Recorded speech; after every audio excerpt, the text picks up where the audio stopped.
Dr. Serwitz, and this is Beta. She's going to be our representative to help us to check for and look for flea problems.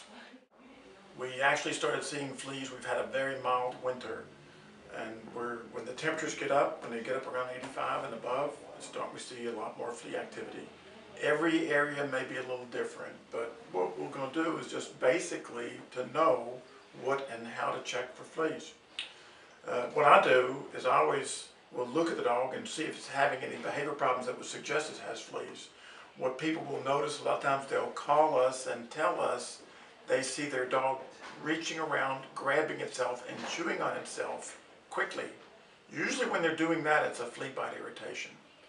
And while we worry about fleas, fleas will carry some parasites, particularly tapeworms.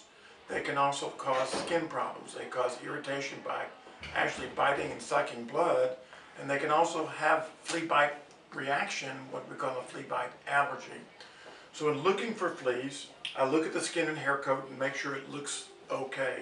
And when it's not okay, you may see areas where the hair is being pulled out and there may be sores on the animal's body. I would look for fleas running around. I would look on her armpits and her underbelly, which is real easy to see, and inside her rear legs. And I would also turn her around and look at her rear end. Beta's real easy to look for. You would look on the back part of her back legs. A lot of times you can see the fleas will actually be scurrying around. The other thing with a longer haired dog, if you take a flea comb, you run a flea comb down their backs and on their sides and down their back legs. And if they have fleas, most of the time you will catch a flea in the flea comb and you'll know that she has fleas. So that's pretty simple in terms of knowing. If you have more than one pet, you should check all your pets, dogs and cats. Even though they're indoors, fleas can come inside. They will follow movement and warmth, and if they're hungry and ready to feed, they will attach onto people if they can't find a dog.